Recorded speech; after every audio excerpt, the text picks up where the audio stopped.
The Elder Scrolls V Skyrim and Fallout 4. Both big role-playing games made by Bethesda Game Studios and published by Bethesda Softworks. Both pissed off old fans, both enjoyed by me. Both the first game of their series that I played, but both not perfect in my eyes. So, to see what they did and didn't do right, I'm going to compare the two. I'm not a big reviewer, I'm not an industry veteran, I'm just a player like any other. So my opinion is meaningless, and my conclusions pointless. Let's get started.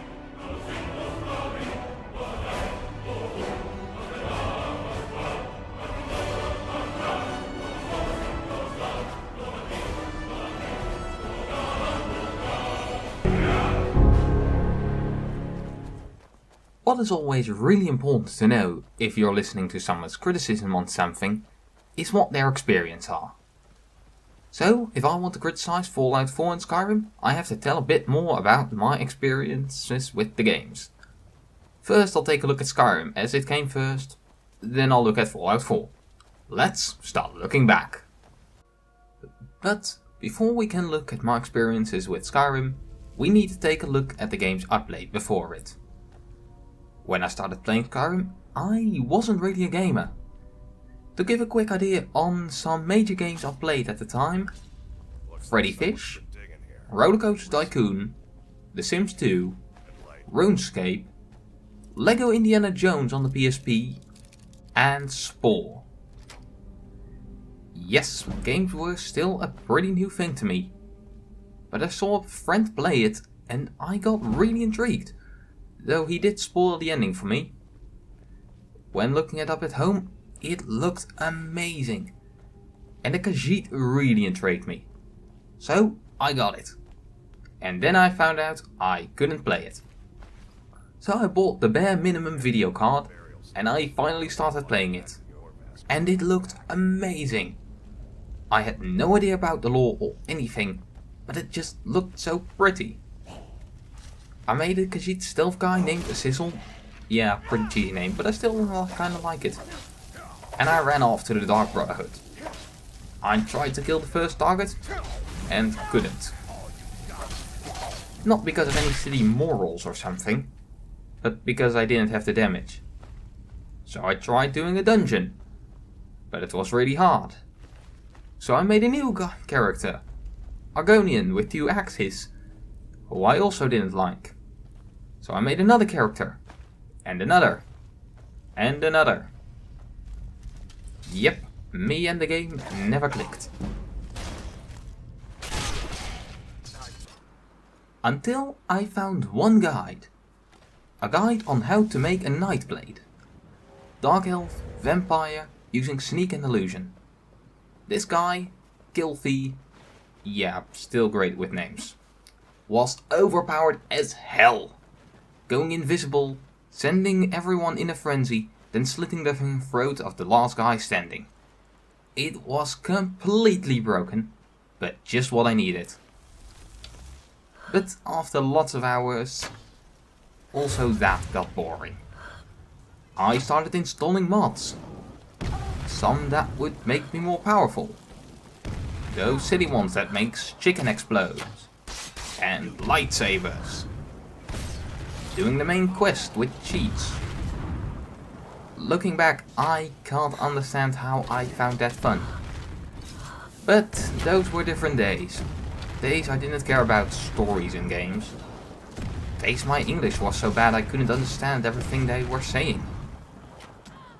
But in these days, I also looked at mod videos, including Govas. And via his mod videos, I got to his Let's Plays. I don't remember if it was Steve or Richard at the time, but thanks to these Let's Plays, I started taking the game a bit more serious. And I learned of a thing called role-playing. I always came up with stories in my head, characters, worlds, all that sort of thing. And to be honest, I never really stopped. Although I now see that they were pretty basic and edgy as fuck. I hate the term edgy, but here it really applies. But at some point, people start looking weird when you use sticks as swords. So, doing these things I always loved became pretty hard. But I never combined these fantasies of mine and games. Now I did. Role-playing. That was the moment it all came together. Sort of. I think we're getting close. Let's keep I also wanted to try Skyrim at the time. But both playstyle and my character never matched me. I now know that part of that was because I didn't make characters, only backstories. But once again, I got annoyed with the game. I was literally at the point of, I'm going to play as a mage, and if it doesn't work, I'm going to stop playing forever. But luckily, it worked. Man, did it work. Instead of just a backstory, which were always sad as hell, Adriana had a character. She also had a sad backstory, how both her high elf mother and Nord father died, but I was also really proud of the name, which was a combination of standard Nord and high elf names. Still am proud of it, I guess, otherwise I wouldn't have told it. But she also had a personality. Not a very unique one, kind, always wanting to help, but very scatterbrained. She would get a life-saving medicine, but on the way back would get distracted by a cave. But before she would get to the cave, she would get distracted by something else. And she also loved magic. If anything could be done in a logical way or with magic, she would use magic. But her story is really the important bit. After her father's death, she wanted to go to the College of Winterhold. When Border Patrol took too long, she tried to sneak past, but that didn't work. So she was put in the cart. When ending up finally free again, she went to the college. After a big adventure, she became Archmage. She got a lot of responsibilities, while she still was very careless. But she did make a lot of friends in there, especially Berlina. Not in the romantic way, but as in the really good friend way. She also travelled with Arissa, a thief but also a good friend. And Quadojo, a monk and more the calm of the group. But after a huge fight in Falska, Quadojo died, which meant the rest of the group could live. Not surprisingly, this made Adriana really sad. This, with the constant fear of people on Falska for another civil war, changed her. She was still very unfocused for most things, but she got one clear goal. End the civil war in Skyrim. Do both sides have problems? Yes. But either one is better than a war between them. She joined the Imperials even though she believed in Talos. In her eyes it only made sense High Elves want to become divines, Talos became a divine, so it made sense for her that High Elves should love Talos. A united empire seemed like a better idea, and judging people for how they think is better than for how they are born. This is the story of Adriana Firestorm. A scatterbrain turned focused soldier because of tragedies in her life. This doesn't concern you. This might sound like a pretty okay cliche story. Here's the kicker. None of this was ever planned. Many people have stories in their playthrough. Gopher's Richer had a great one. But those are almost always planned. This wasn't. It just happened. That's why this story stuck with me for oh so many years. At that point, the save became really bad, crashing to desktop all the time, but I wasn't sad about that. Her story was complete. After that, I had a story with Georgia, daughter of a thief. She also turned out quite interesting. I thought she would turn out to be a nice-hearted thief. Man, was I wrong. I can never play racist characters. it just is something so against my nature that I can't do it. But Georgia came up with reasons why Khajiit are superior to all other races. She was racist as all hell, looking down on everyone. And man is she an asshole. I started playing her after Fallout 4 had come out, and man was it a nice change to play a character with such personality. Not a good or pleasant personality in any way, but man was it enjoyable to become her. Because in Skyrim, I don't just control a character. I really get into their skin. I talk their lines out loud. I get in character. When Fallout 4 was announced, I was a lot more into games. Tons of hours into them, mostly in Skyrim. And I wasn't clueless on what Fallout was like I was in Skyrim. I had seen Gopher's Let's Plays. I'd seen the Shoddycast lore series, which are great series. If you want to learn some stuff about the lore of either the Elder Scrolls or Fallout, go look them up. I highly advise them. And when it was announced, I got so hyped. All I wanted it to be was Skyrim with guns. I started creating my character in my head. And that character kind of already had adventures, backstories, personality traits. I was ready to start this game off properly, unlike what I had with Skyrim. And then the game came out, and it all fell apart. The more I played of the game, the more of my character died. I thought of a doctor, using her steady hand for pistols and rifles. A character who was nice but harsh. She would adapt well to this new harsh world, providing aid to many while using her same medical skill to beat her enemies.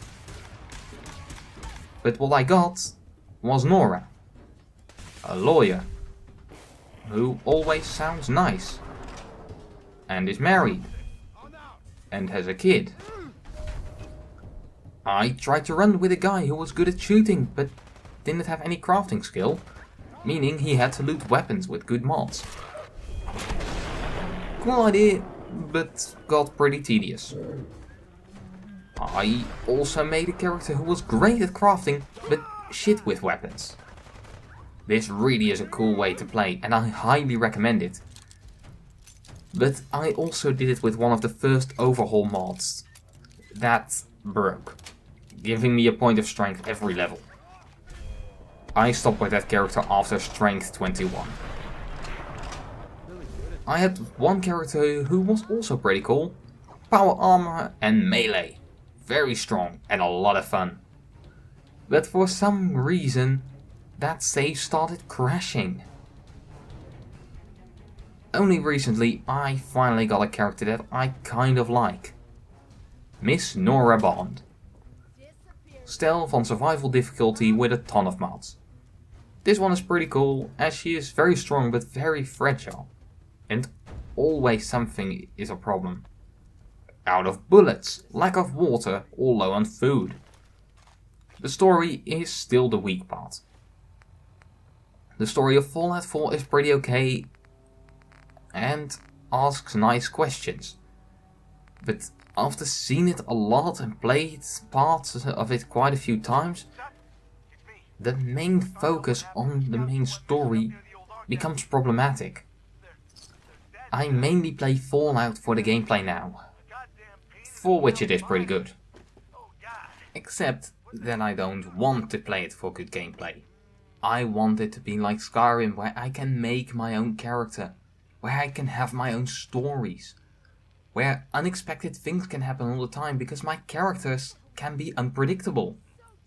Georgia can get really angry at you and ignore your quest because you said something that she took as an insult.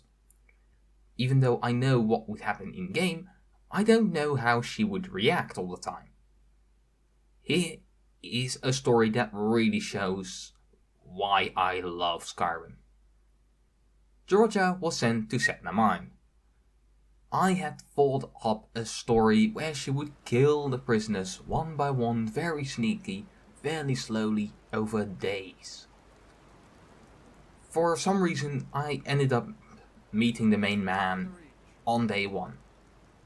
Probably because the orc annoyed her and she wanted to punch him. So she was allowed to see the man. When they started talking, he said something like, "What do you want? Answers? Getting out of here? Revenge?" Most people would go for answers or getting out of there. This wasn't anyone. This was Georgia. The asshole. The hot-tempered. Revenge. She killed him. Took his keys. Took the way out. Locked it behind her. Sprinted past the deadly machines. And got out in one night. Heard about you being pardoned. What were the guards thinking taking I had thought of a nice long story. But no. beautiful things? One line I forgot. And Georgia's temper removed all that, suddenly giving me the quickest escape I ever had. This is why I love Skyrim. These are the type of memories that stuck with me throughout the years. This is my general experience with Skyrim. For me, Skyrim is what my characters do while I was planning a story. I don't remember a thing about Fallout. Only that it wouldn't let me use the character I planned for such a long time. That it didn't let me become the character. There was no space. They were already filled in. And I didn't like the filling either. Very bland. So, after writing all of this, digging in my long-term memory, I guess I have quite a bit of bias for Skyrim against Fallout 4. Guess this doesn't let me be the best critic of these games. Not that will stop me. I try to be as objective as I can, and I knew from the start that I preferred Skyrim. I just kind of forgot how hard it was to get into it. And I kind of forgot how much Fallout disappointed me. So thank you for giving me a reason to go back. Kind of forgot all this, while these are some pretty important memories of mine. And now for something completely different.